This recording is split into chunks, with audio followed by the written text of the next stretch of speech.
Assalamualaikum warahmatullahi wabarakatuh. Jumpa lagi dengan aku channel Sri Rindu Surga ya guys ya. Mudah-mudahan selalu dalam keadaan sehat walafiat ya teman-teman semua ya. Eh, tapi sebelumnya aku minta dukungan dari teman-teman semua ya untuk like, komen, dan subscribe ya guys ya. Di sini aku mau menerangkan tentang harta, yaitu nafkah yang halal ya. Jadi di sini ada suatu peristiwa atau suatu peristiwa yang dialami seseorang yang pergi haji ya guys ya, yang menggunakan nafkah yang tidak halal ya. Jadi di sini diterangin dari Ahmad Yasin dari buku 11 Langkah Menuju Kemakmuran Ahmad Yasin, karangan Ahmad Yasin Ibrahim ya guys ya. Di sini diterangin yaitu judulnya aurat yang tersingkap. Jadi seorang ibu yang sedang melaksanakan ibadah haji nampak kebingungan atas peristiwa memalukan yang sering terjadi pada dirinya. Ia sendiri tidak mengerti mengapa itu semua bisa terjadi. Ia selalu merenungkan kejadian-kejadian di tanah suci itu, baik ketika di Madinah, di Al-Munawwaroh maupun di Mekah Al-Mukarramah. Hal itu amat memalukan bagi dirinya. Kejadian itu tidak lain adalah tersingkapnya aurat sang ibu di tempat-tempat keramaian manusia ya guys ya. Terutama bila sang ibu sedang berada di Masjidil Haram ataupun di pekarangannya. Ya Allah, apa dosaku ini? Seru ibu tersebut dalam doanya kepada Allah Subhanahu wa Ta'ala. Semula ia menganggap hal itu adalah sebuah kejadian alami saat mukena bagian bawahnya tersibak angin yang bertiup ke arahnya. Namun setelah mengalami hal itu berkali-kali, ia menyadari bahwa ini bukanlah sebuah kebetulan, tetapi sebuah peringatan Allah Subhanahu wa Ta'ala dalam batinnya. Itulah yang selalu dialami Warsi saat berada di tanah suci. Jadi sesampainya di tanah air, ia menceritakan kejadian-kejadian memalukan itu kepada keluarga dan kerabatnya. Akhirnya Warsi mengetahui apa sebab peristiwa itu dapat terjadi menimpa dirinya. Ternyata salah seorang menantunya yang ia anggap banyak memiliki harta ditangkap polisi karena memiliki hotel yang memberikan layanan prostitusi kepada para tamu. Jadi rupanya ada bekal harta yang dibawa Warsi ke tanah suci yang berasal dari uang lendir atau haram dan tidak diperkenankan Allah. Karenanya Warsi selalu diperingatkan dengan tersingkapnya aurat selama berada di tanah suci ya guys ya. Nauzubillah min zalik. Ada lagi ya contoh dari seorang kiai di Bogor bernama Daman Huri Al-Hadi pernah menuturkan bahwa hari itu pesawat Garuda Indonesia sedang menerbangkan para penumpangnya di atas awan. Gema talbiyah memenuhi ruang pesawat, tanda para penumpangnya sedang datang memenuhi panggilan Allah Azza wa Jalla untuk berhaji. Jarak mereka menuju King Abdul Aziz Airport di Jeddah diperhitungkan hanya tinggal 2,5 jam lagi. Posisi pesawat saat itu berada di atas negara Yordania. Tiba-tiba terdengarlah sebuah pengumuman dari petugas bahwa pesawat harus mendarat di kota aman disebabkan seorang penumpangnya terserang anfal. Pesawat itu pun mendarat di kota aman setelah penumpang tersebut ditangani oleh rumah sakit setempat. Maka pesawat Garuda Indonesia pun meneruskan perjalanannya. Saat menurunkan penumpang yang naas tersebut, sang kiai juga turut ikut menemani sebab penumpang tersebut adalah salah seorang jamaah yang ia bimbing. Sang kiai bergidik saat diberitakan oleh salah seorang anggota keluarga yang menemani bahwa itu adalah kejadian yang kesekian kalinya.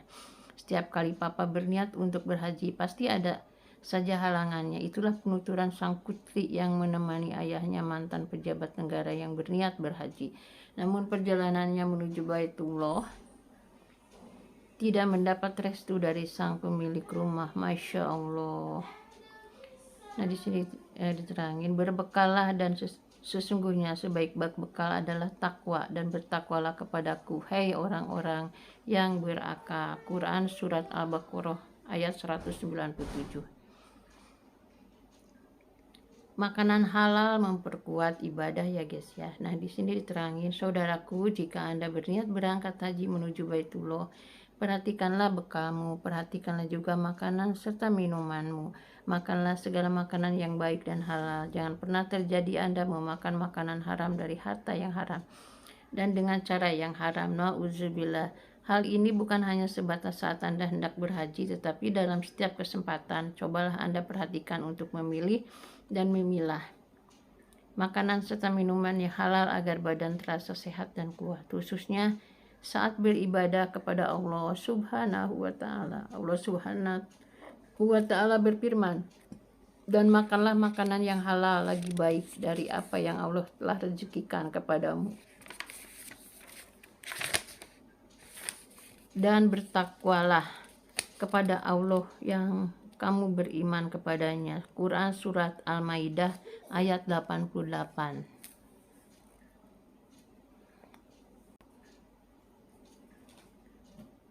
Maka makanlah yang halal lagi baik dari rezeki yang telah diberikan Allah kepadamu, dan syukurilah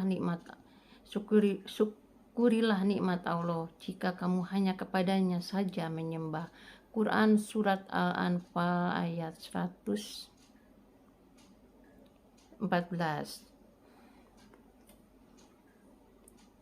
Hei manusia, makanlah yang halal lagi baik dari apa yang terdapat di bumi, dan janganlah kamu mengikuti langkah-langkah setan, karena sesungguhnya setan adalah musuh yang nyata bagimu. Quran Surat Al-Baqarah 168. Ketiga ayat di atas merupakan perintah Allah Subhanahu wa Ta'ala kepada kita untuk makan. Ya, makan pun Allah Subhanahu wa Ta'ala perintahkan kepada kita, meski tanpa disuruh, kita sendiri secara naluri pasti akan makan. Namun dalam ketiga ayat di atas, Allah Azza wa Jalla menegaskan bahwa makanan yang diperbolehkan untuk dikonsumsi adalah makanan yang halal thayyiban, yaitu makanan yang halal dan baik secara kesehatan. Ketahuilah, makanan yang dikonsumsi manusia pada pola makan yang biasa mereka lakukan itu menentukan karakter dan sifat manusia. Siapa yang suka memakan barang yang halal dan baik, maka ia akan sehat secara lahir dan batin. Begitu juga sebaliknya, siapa yang memakan barang haram, maka ia akan sakit secara jasmani dan rohani. Dari Nu'man bin Bashir, Rasulullah Shallallahu Alaihi Wasallam diriwayatkan pernah bersabda tentang hadis berikut, yang artinya, guys, aku nggak bacakan Arabnya karena hurufnya kecil-kecil dan aku khawatir salah ya. Aku hanya bacakan artinya saja ya. Hei, yang halal adalah jelas, hal yang haram pun telah jelas. Di antara keduanya terdapat hal subhat yang tidak banyak diketahui oleh manusia. Siapa yang dapat menjaga diri dari hal subhat, maka agama dan harga dirinya terjaga. Siapa yang terjumus dalam perkara subhat, maka ia telah terjerumus dalam perkara haram. Tak ubahnya seorang gembala yang menggembala di tengah padang terlarang, hampir saja ia memasuki wilayah terlarang itu. Ketahuilah bahwa setiap raja memiliki wilayah terlarang. Ketahuilah, wilayah terlarang milik Allah adalah apa-apa yang telah diharamkan.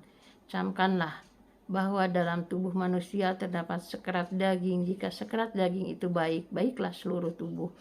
Jika sekerat daging itu rusak, rusaklah seluruh tubuh. Ketahuilah bahwa sekerat daging itu tiada lain adalah hati. Jadi di tadi adalah hadis mutalak alaih ya guys ya. Ibrah dari hadis ini adalah setiap makanan haram yang masuk ke dalam tubuh akan berpengaruh kepada hati dan berimbas kepada seluruh badan ya guys ya. Jangan pernah berharap tubuh yang biasa memakan makanan haram akan dapat melakukan salat dengan khusyuk, menutup aurat dengan benar, berbicara santun, berperangai sopan, dan melakukan kebaikan-kebaikan lainnya. Semuanya akan terimbas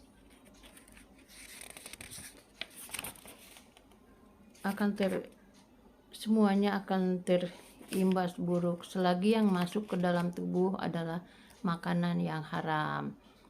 Namun sebaliknya, makanan halal yang masuk ke dalam perut seseorang akan berimbas kepada seluruh tubuhnya untuk melakukan tindak kebaikan. Ia akan senantiasa mengerjakan apa yang Allah perintahkan tanpa rasa berat, meninggalkan apa yang Allah haramkan tanpa rasa rugi dan menyesal. Semua itu adalah imbas dari halal yang ia makan. Tidaklah kita perhatikan bahwa setiap jamaah haji yang pulang dari tanah suci atau mereka yang sedang menunaikannya begitulah penyantap makanan, dan mereka pun melakukan ibadah dengan segitu khusyuk dan semangat. Ketahuilah, makanan halal yang masuk ke dalam tubuh akan menopang manusia untuk dapat kuat beribadah kepada Allah Subhanahu wa Ta'ala, dan ibadah haji menjadi buktinya. Ya guys. Nah, di sini ada ATM penguji iman. Banyak orang mengeluh bahwa di zaman modern seperti sekarang, ini amatlah sulit menghindar dari hal yang haram. Terkadang tanpa kita pingin, hal haram itu datang sendiri menghampiri. Jadi untuk dapat melindungi dari hal yang demikian amatlah sulit. Keluhan ini boleh menjadi excuse bagi orang yang tidak peduli terhadap makanannya. Namun excuse ini bukan berarti selamanya. Hal yang terpenting dilakukan oleh seorang muslim adalah memperhatikan kesucian dan kehalalan apa yang ia konsumsi. Ingat pesan Nabi Shallallahu Alaihi Wasallam, siapa yang dapat menjaga diri dari hal syubhat, maka agama dan harga dirinya terjaga. Siapa yang terjerumus dalam perkara syubhat, maka ia telah terjerumus dalam perkara haram. Hal ini menegaskan bahwa perlindungan itu hendaknya muncul dari dalam diri sendiri. Insya Allah, siapa yang terbiasa hidup apik dalam hal-hal yang ia kerjakan, maka Allah Azza wa Jalla pun akan menjaga dirinya. Amin, amin ya robbal alamin.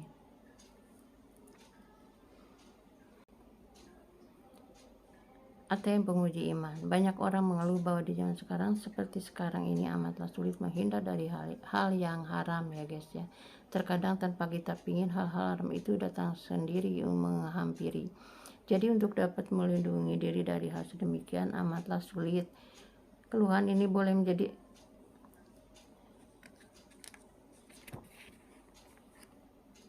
excuse bagi orang yang tidak peduli terhadap makanannya. Namun excuse ini bukan berarti selamanya. Hal yang terpenting dilakukan oleh seorang muslim adalah memperhatikan kesucian dan kehalalan apa yang ia konsumsi. Ingat pesan Nabi, siapa yang dapat menjaga diri dari hal syubhat, maka agama dan harga dirinya terjaga. Siapa yang terjerumus dalam perkara syubhat, maka ia telah terjerumus ke dalam perkara haram. Hal ini menegaskan bahwa perlindungan itu hendaknya muncul dari dalam diri sendiri. Insya Allah, siapa yang terbiasa hidup apik dalam hal-hal yang ia kerjakan, maka Allah Azza wa Jalla pun akan menjaga dirinya. Amin, amin ya robbal alamin. Andi adalah seorang kurir, gajinya pas-pasan dan ia harus menghidupi 3 orang di rumah. Hari itu ia kehabisan uang, tidak ada uang tersisa di kantongnya, apalagi untuk belanja di rumah. Namun karena kantor dekat rumah, ia pun masih masuk kantor hari itu. Bosnya menyuruh Andi untuk mentransfer sejumlah dana ke rekening kanan lewat ATM. Dengan mengendarai sepeda motor, Andi pergi ke ATM yang dimaksud. Anjungan ATM tengah hari itu ramai dikunjungi orang. Andi sempat menghitung, ia berdiri di baris ke-12. Tidak lama kemudian tiba gilirannya. Baru saja ia masuk ke anjungan ATM, ia mendapati mesin ATM-nya kosong. Di depannya mengeluarkan bunyi tit tit tit tit dengan lampu LED hijau berkedip-kedip. Andi menghampiri ATM yang kosong itu. Sejenak ia ragu, di layar ATM terdapat tulisan, Anda hendak teruskan atau tidak.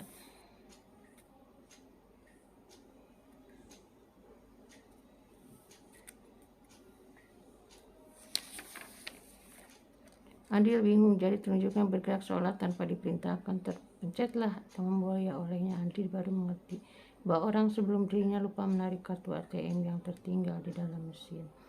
Rasa penasaran membawanya untuk bereksplorasi. Tidak lama kemudian ia menekan tombol berbunyi informasi saldo. Subhanallah, dalam kegugupan Andi melihat angka 1 dan 5 dengan 0 yang begitu banyak di belakangnya.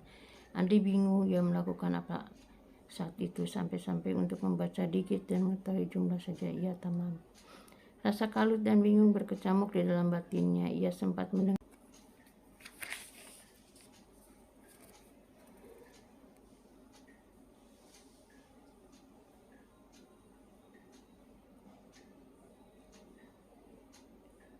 baru saja ia masuk ke anjungan ATM, ia mendapati mesin ATM yang kosong di depannya mengeluarkan bunyi tit-tit-tit dengan lampu LED hijau berkedip-kedip. Andi menghampiri ATM yang kosong itu.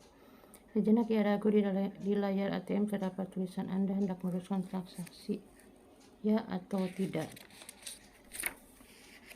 Andi bingung, jari telunjuknya bergerak seolah tanpa diperintah. Terpencetlah tombol ya olehnya. Andi baru mengerti bahwa orang sebelum dirinya lupa menarik kartu ATM yang tertinggal di dalam mesin. Rasa penasaran itu membawanya untuk bereksplorasi. Tidak lama kemudian ia menekan tombol berbunyi informasi saldo. Subhanallah, dalam kegugupan Andi melihat angka 1 dan 5 dengan 0 yang begitu banyak di belakangnya.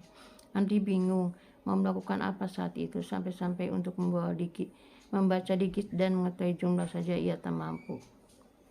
Rasa kalut dan bingung terkecamuk di dalam batinnya. Ia sempat mendengar beberapa macam suara batinnya. Ambil saja bodoh, kamu dan keluargamu kan sedang gak punya uang. Ambil saja 1 juta atau pemilik kartu tidak akan tahu. Suara lainnya juga memasuki relung hati Andi. Jangan diambil. Lihat di ATM sebelah ada orang lain dan coba lihat ke atas ada kamera pengintai. Nanti kalau kamu ketahuan pasti kamu masuk penjara. Suara-suara itu terus berkecamuk dan Andi merasakan perang batin dalam dadanya. Tak lama ia pun tersadar sambil meneguhkan hati dan suara, aku gak mau bawa api neraka ke rumah. Sejurus kemudian Andi pun menekan tombol cancel. Kartu keluar dari mesin ATM, Andi pun mengambilnya dan ia merasakan pandangan curiga dari orang yang keluar dari ATM sebelahnya. Pandangan itu membuat dirinya serasa jadi tertuduh. Andi langsung menghadap petugas keamanan. Ia tidak jadi melakukan transfer dana di ATM itu seperti yang diperintahkan oleh bosnya. Saat kartu ATM itu ia serahkan ke Pak Satpam, ia pun mendapat komentar, Allah Pak, kenapa dipulangin? Lumayan tuh kalau diambil dulu. Andi berucap istighfar dalam batin, keikhlasannya rupanya masih mendapat gangguan. Kejadian di ATM itu masih berkecamuk dalam batin Andri. Sore hari saat itu pulang ke rumah, ia pun menceritakan peristiwa kehebatan imannya kepada istri. Namun apa komentar istrinya? Dasar bodoh, bukannya diambil dulu tuh duit baru dipulangin. Masya Allah, rupanya dari pasangan hidup pun kadang-kadang muncul ajakan ke neraka, begitu batin Andri. Ya guys, Siapa yang menjaga dirinya dari hal haram, maka Allah Subhanahu wa Ta'ala akan mengganti dan membalas dengan hal yang terbaik.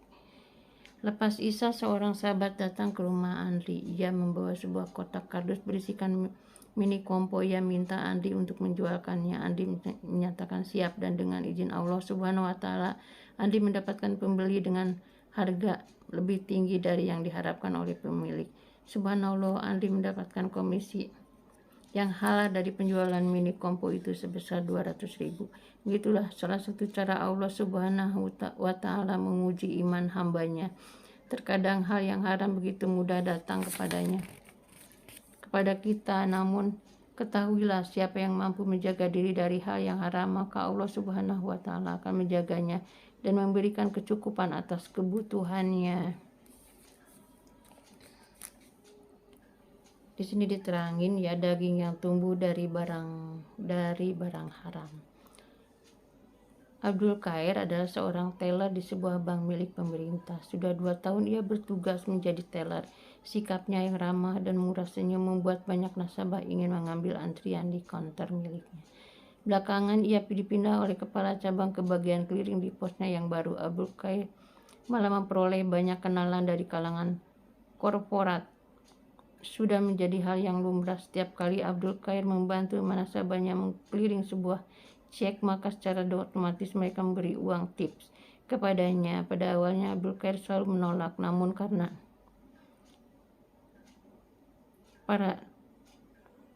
Namun karena para nasabah selalu berkeras untuk memberi, apalagi atasannya pernah sekali menegurnya dengan keras atas sikapnya tadi, maka uang tips dari para nasabah pun ia terima. Meski ia terima secara lahir, namun batinnya selalu menolak. Ia beranggapan bahwa itu bukanlah haknya. Semua uang tips yang ia terima disimpannya atau diberikan kepada mereka yang membutuhkan. Tidak pernah uang tersebut ia bawa pulang untuk dimakan oleh keluarganya di rumah. Sejak ditempatkan di posnya yang baru, Abdul Qair senantiasa gelisah. Ia selalu berdoa kepada Allah untuk diberi petunjuk kebenaran. Ia meminta agar ditempatkan pada posisi yang layak, di lingkungan yang baik, serta diberi nafkah yang halal dan barokah. Doa itu selalu ia baca berulang-ulang dalam setiap sholatnya. Suatu saat Abdul Qair menghadiri salat Jumat di sebuah masjid dekat kantornya. Saat itu ia mendengar khatib menyampaikan khutbahnya. Abdul Qair mengikuti setiap pembicaraan khatib dengan seksama.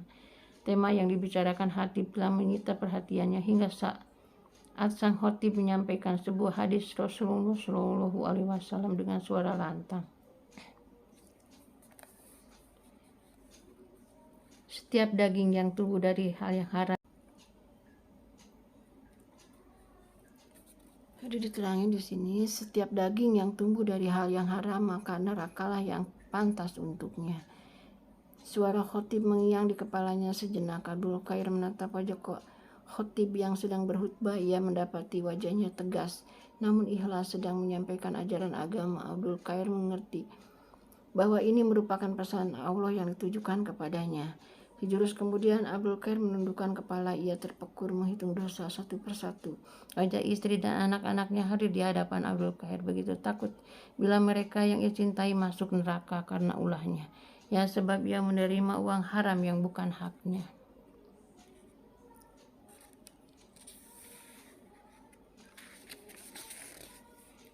Tak kuasa menanggung perasaan dosa yang begitu besar, tangis Abdul Qair pun meledak dalam keheningan khutbah Jumat, di mana tak satu pun orang berbicara selain khotib. Tangis Abdul Qair terdengar begitu nyata. Usai salat Jumat 2 rakaat, sang khotib menghampirinya. Usai berkenalan, khotib bertanya kepada Abdul Qair atas apa yang membuatnya menangis. Ia pun menceritakan hubungan pekerjaannya dengan apa yang diceramahkan sang khotib. Abdul Qair tak lupa meminta petunjuk dari sang khotib. Tak banyak yang disampaikan oleh khotib, beliau mengutip sebuah hadis Nabi Shallallahu Alaihi Wasallam untuk pegangan hidup Abdul Qair. Tinggalkan perkara yang membuatmu ragu kepada hal yang tidak membuatmu ragu. Hadis Tirmizi. Abdul Qair memahami pesan khatib itu dan seminggu kemudian ia menyatakan untuk mengundurkan diri dari bank pemerintahan tempat ia bekerja. Peristiwa itu terjadi pada tahun 1975. Usai mengundurkan diri, ia bekerja di perusahaan mertuanya dalam bidang ekspedisi laut. Hanya dalam tempo 1 tahun ia sudah dipercaya untuk memimpin perusahaan. Di tahun 1983, Abdul Qair sudah mampu mengoperasikan 7 kapal laut dan 3 diantaranya adalah miliknya sendiri. Subhanallah, Allah berkenan melimpahkan rezeki yang berkah kepadanya hanya dalam tempo singkat. Dan pada tahun yang sama Abdul Qair dan istrinya memenuhi panggilan Allah untuk berhaji ke rumahnya. Subhanallah, wallahu akbar, walillahilham. Itulah guys ya, sebuah cerita nyata ya yang ada di buku 11 Langkah Menuju Kemabruran, karya Ahmad Yasin Ibrahim ya guys ya. Ya, aku baca ini bukunya, aku sampaikan, mudah-mudahan ini bermanfaat ya. Halo, itulah ya guys ya, pentingnya kita memberikan nafkah yang halal bagi keluarga sehari-hari atau untuk yang digunakan untuk apapun ya guys ya.